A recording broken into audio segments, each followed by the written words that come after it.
The charge of violence against us actually stems from the guilt complex that exists in the conscious and subconscious minds of most white people in this country. They know that they've been violent in their brutality. This shame by white people, often unspoken, manifests in various ways, including projecting fear onto black people and labeling them as violent. Malcolm X pointed out that white society knows the atrocities of slavery, segregation, and systemic racism were unjust, and this knowledge creates an undercurrent of guilt. Rather than confront this guilt directly, it often turns into defensive actions, like trying to label black resistance as violence or aggression. Mr. Muhammad teaches us that Negro is a term that was applied to us during slavery by the slave master. And right today, it's a term that is used only to point out the descendant of slaves. It's never used for black people, period. Africans can come to this country. They aren't called Negroes. And if they are called Negroes, they resent it. So if Negro meant black, as we've been taught, it would be a term that would be applicable to or pliable to everyone. But he says that it is something that means a slave or something it means something that has been left out of society. Malcolm dared to say what no one could. But how did he do that? Let's get into it.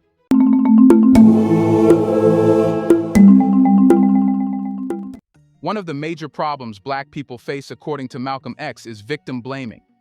They know that they've been violent in their brutality against Negro. And they feel that someday the Negro is going to live up.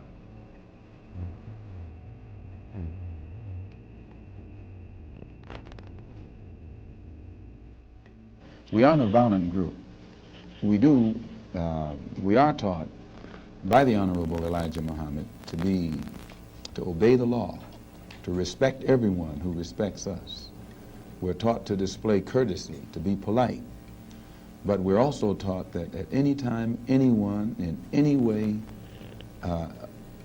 inflicts or seeks to inflict violence upon us, we are within our religious rights to retaliate in self-defense to the maximum degree of our ability.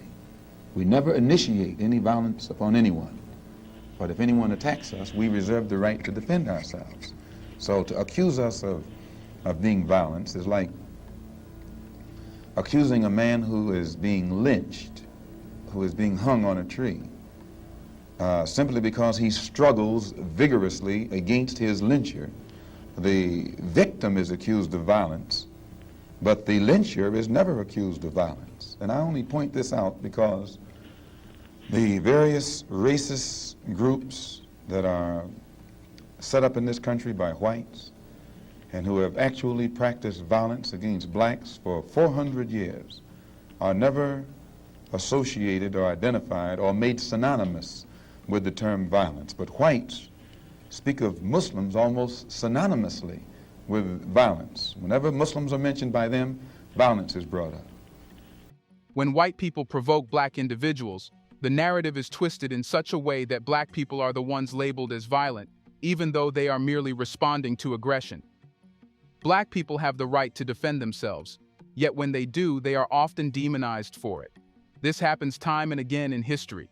White individuals or systems provoke and initiate harm, and when black people react in self-defense, they are branded as the aggressors.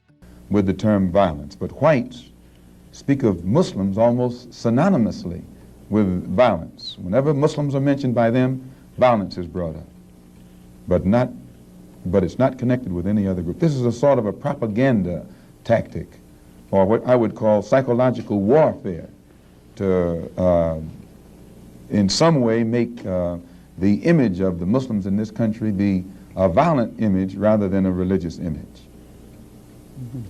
I'd like to ask a question in that regard. What's interesting is that members of the Nation of Islam have not used violence even when black Americans were attacked. How do you account for this? Does this in any way contradict some of the basic premises of your movement? I don't know how you mean. Well, you maintain, for example, that you will not, or that you should not use violence unless you are attacked by the white man. And I think we can note in the last several years, certainly, dozens and dozens and dozens of instances in which Negroes have been attacked, killed in some instances. You mean in these demonstrations? These demonstrations and the bombings, for example, recently in Birmingham, where they killed 4 little Negro girls. And what interests me is the fact is that the Nation of Islam has not done anything to retaliate. I think you should be happy. But the important thing is, does your lack of action contradict any of your basic principles? I'll explain it. This is a clear example of how the media and societal narratives work to protect the oppressor while vilifying the oppressed. The reason why black people sometimes don't even defend themselves is because they know they are not just at war with a small group of people, but with the entire government and law system.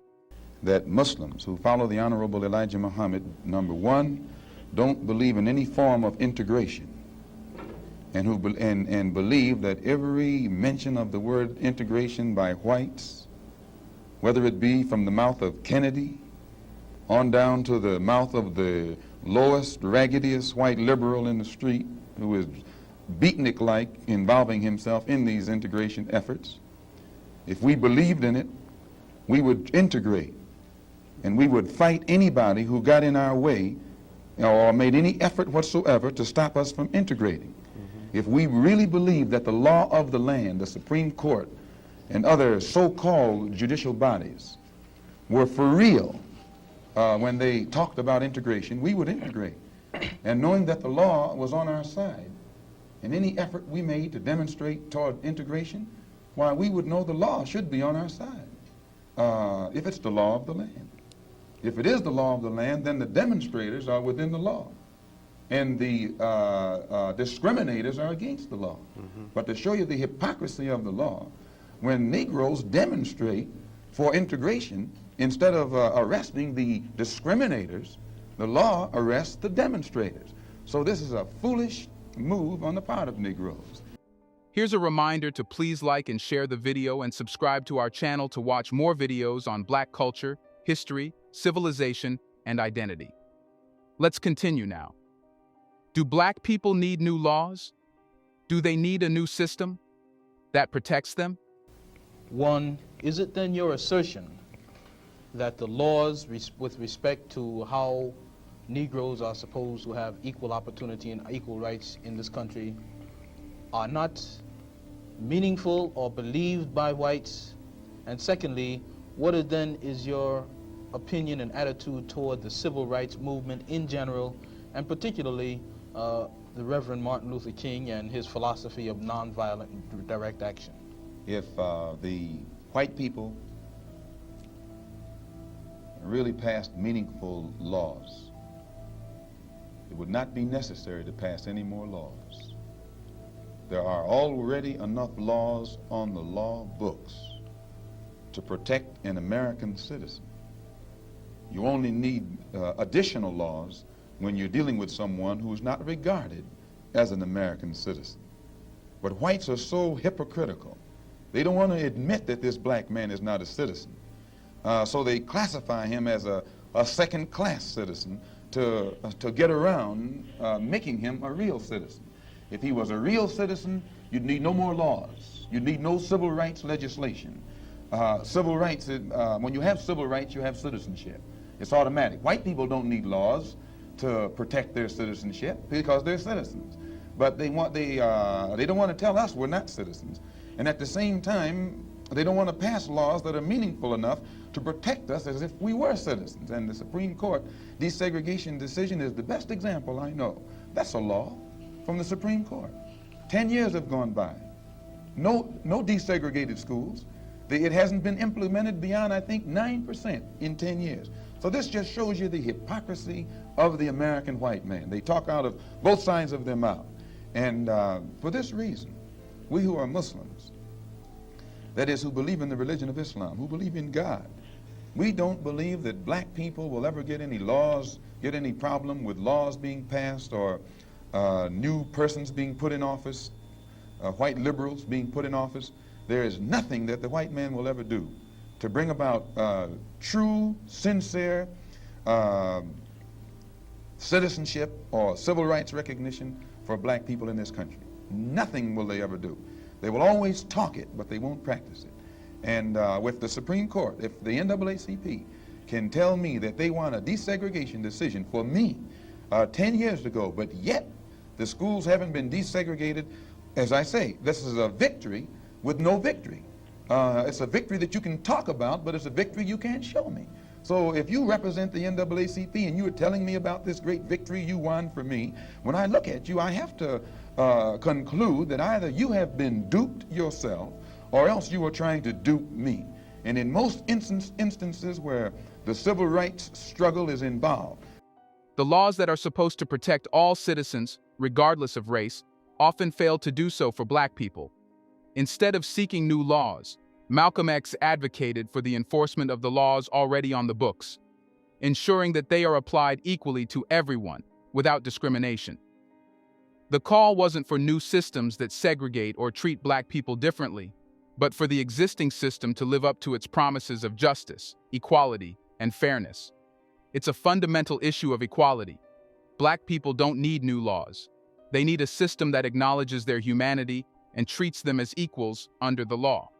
Until this cycle of manipulation is broken, black people will continue to be unjustly blamed for violence they never initiated. They face the violence and they get blamed for it. And the violence against black people is not always physical. Sometimes even their names were stolen from them. Yes, you heard that right. What is your real name? Malcolm X. Is that your legal name? As far as I'm concerned, it's my legal name. Have you been to court to establish that you are? I didn't have to go to court to be called Murphy or Jones or Smith. Excuse me for answering you this way. That's if all right. a Chinese person were to say his name was Patrick Murphy, you would look at him like he's insane, because Murphy is an Irish name, a European name, or the name that has a Caucasian or white background. And a yellow person, Chinese is a yellow man, and he has nothing to do or no connection whatsoever with the name Murphy. And if it doesn't look proper for a person who is yellow or Chinese to be walking around named Murphy or Jones or Johnson or Bunch or Powell, I think it would be just as improper for a black person or the so-called Negro in this country, as we're taught by the Honorable Elijah Muhammad to walk around with these names. And therefore he teaches us that during slavery, the same slave master who owned us put his last name on us to denote that we were his property. So that when you see a Negro today who's named Johnson, if you go back in his history, you'll find that he was once his grandfather, or one of his forefathers was owned by a white man who was named Johnson. His name is Bunch. His grandfather was owned by a white man that was named Bunch.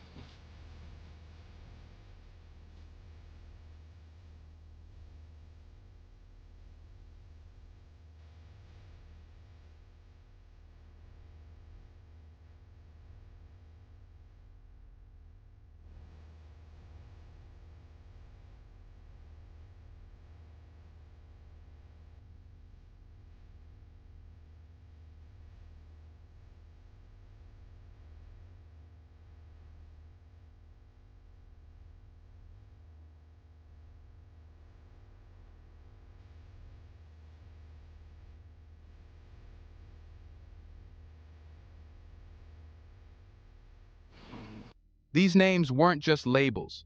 They symbolized the loss of culture, history, and a connection to their true identity.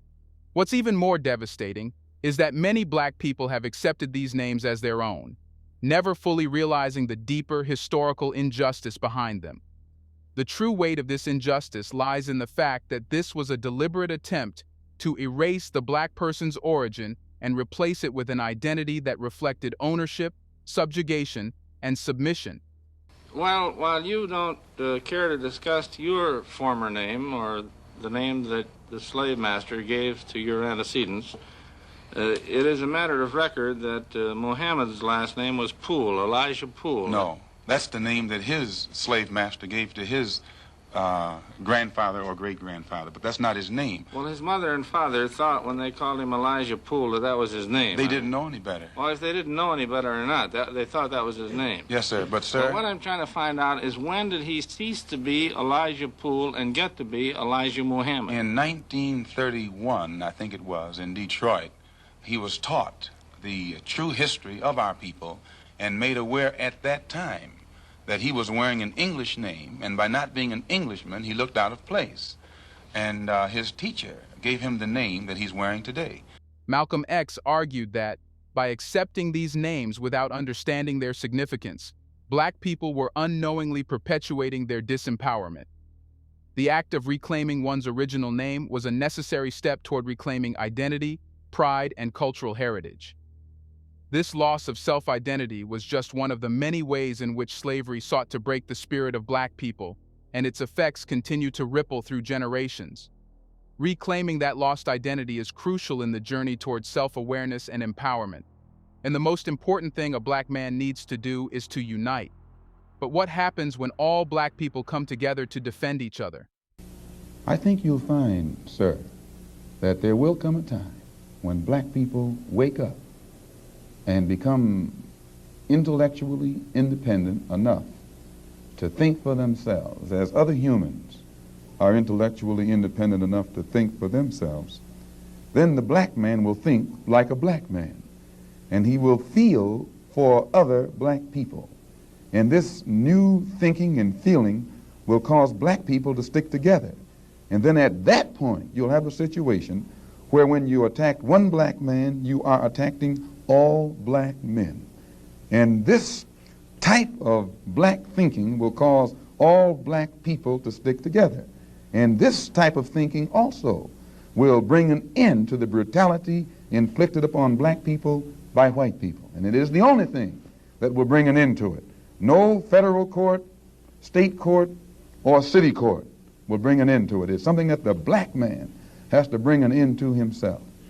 This unity is a shield, not just against violence, but against the psychological and societal forces that try to divide and weaken black people. When black people unite, whether through shared ideology, action, or purpose, they have the potential to create lasting change. A united black community can demand respect, enforce their rights, and build systems that protect and empower them, no longer depending on a system that has historically failed them. And what happens if the whole of Africa unites? Why? Because no matter how wealthy America is, she only has one vote. No matter how wealthy Russia is, she only has one vote. Whereas all the poor nations in Africa who have just emerged into independence, they have each a vote too. And they stick together and are able to outmaneuver the rich nations. This is by having independence and the right to vote in the political world body, it has enabled the dark nations to band together and use the strength of their ballot to force the wealthy nations, which are the white nations, into giving more independence to other nations who are still under their jurisdiction. You and I have to look at this and understand this, that the ballot is as powerful as the bullet. This powerful concept of unity isn't just a call for defense, but a call for revolution.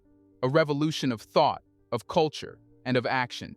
It's the foundation upon which true liberation can be built. One where black people stop seeing themselves as isolated individuals and start seeing themselves as part of a collective force for change. Nothing will they ever do. They will always talk it, but they won't practice it. And with the Supreme Court, if the NAACP can tell me that they want a desegregation decision for me 10 years ago, but yet the schools haven't been desegregated, as I say, this is a victory with no victory. It's a victory that you can talk about, but it's a victory you can't show me. So if you represent the NAACP and you are telling me about this great victory you won for me, when I look at you, I have to conclude that either you have been duped yourself or else you are trying to dupe me. And in most instances where the civil rights struggle is involved, there is no civil rights leader can point to me one concrete gain, practical gain that black people have made in the civil rights field in this country, not only during the past 10 years, but during the past 100 years. And it's not smart to wait for white people to do anything for black men. White people who are part of a system that benefits from black oppression are unlikely to work in the best interest of black people. Their support is often conditional, based on what benefits them, rather than a genuine desire to dismantle the systems that keep black people marginalized. Waiting for white people to fix things for you is a cycle that perpetuates dependence, rather than fostering independence. It's time for black people to take control of their destiny, to stop asking for permission or relying on others to fight their battles. True freedom and progress will come when black people stop waiting for external saviors and begin to build their systems of support, empowerment, and self-sufficiency. The idea of waiting for someone else to solve your problems is a trap. It's only by actively taking ownership of the struggle that black people can achieve real and lasting change. When do you think black people will start to fight for themselves? Do you think it is the time to unite? Let us know in the comment section. Do you see white men ever helping black people?